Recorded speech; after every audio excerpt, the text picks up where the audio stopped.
Thank you, Mr. Chairman. Great hearing, great panel. Thank you for this. You know, we've all recognized that when it comes to minerals, we can't define or pick where the location is. The location is where they are.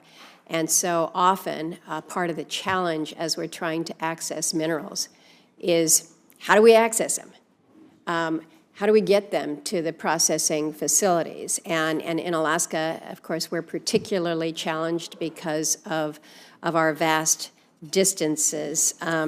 We've got a community in the interior of Alaska, Fairbanks. You're probably not going to find a more pro-mining community, but that community is divided right down the middle right now because there is a very significant mining prospect about 250 miles from Fairbanks, and they're moving forward. There will be great benefits to the native village that is situated nearby, but they're going to be trucking that rock 240 miles to another mine site for the processing, and it's the access that has really confounded folks. And as I've shared with some in the administration, I read articles where here in the Biden administration, we are proposing to send $150 million working with an Australian mining company for a mine in Africa, and to help advance that mine,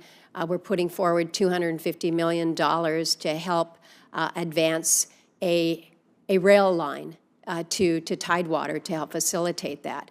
I can tell you the people of Interior would certainly appreciate some assistance from our own government with how we might be able to do a rail extension to get those resources more safely out. We have other mining projects, and the Deputy Secretary and I have had multiple conversations about Ambler. Again, a very lucrative and prospective mineral deposit in the interior of the state, but in order to access it, it will require a mine of several hundred miles, and that has faced its own challenges. So, Deputy Secretary, I'd like to ask you for the record, just for a confirmation here on the Ambler project. When we had Secretary Holland before this committee, May 16th of 2023, and I asked her when we should expect to see the record of decision finalized, she indicated, she said, yes, the ROD by 2023, that continues to be the plan. Then a few days later, on May 19th, we have a DOJ attorney submit to the U.S. District Court a court-ordered update, now claims that a final SEIS is not anticipated until 2024, not expected to be signed until the second quarter of 2024. So again, Alaskans want to know, you're talking about how we're going to do a better job of expedited permitting. That's what this working group was kind of designed to do, and yet in a matter of 4 days, we see a 6-month slippage. So for the record, if you can just share where we are with the record of decision on Ambler. Thanks very much. We'll be publishing the draft supplemental EIS for the Ambler Road in the coming weeks. We're still on that timeline to complete the analysis and issue a record of decision in the second quarter of next year. The second quarter of 24. So what the Secretary stated before the committee, that it would be the end of 23, is not accurate. It is now second quarter 24.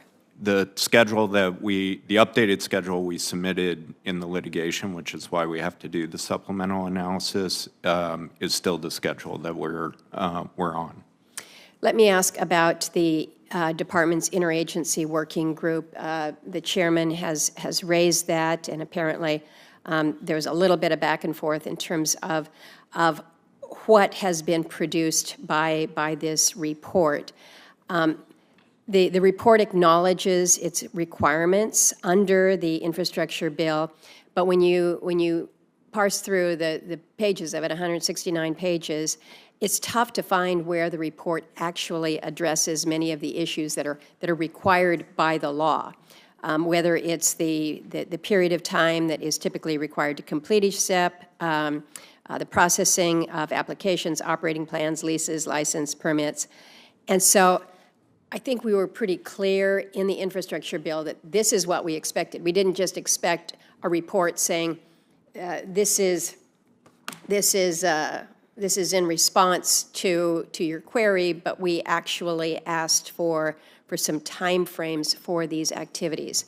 So can you give me some more clarity on the timeframes and kind of what the department is doing to address some of these data gaps?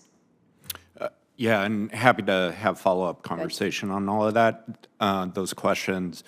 Fundamentally, one of the challenges we have, which is the reason why one of the core recommendations is the leasing program, understanding that a lot would have to be thought through for a program like that, is we don't have a lot of control over the process. We don't have control over when we can expect to receive a mine plan of operations. We don't have control over diligence requirements, et cetera, that we do have in other contexts, including oil and gas, including renewable energy. And so part of what I would like to see is a permitting structure that can hold us accountable, but also hold operators accountable for responsible development. And I'll just note that anyone who thinks Canada is the perfect model for this activity should talk to Senator Murkowski.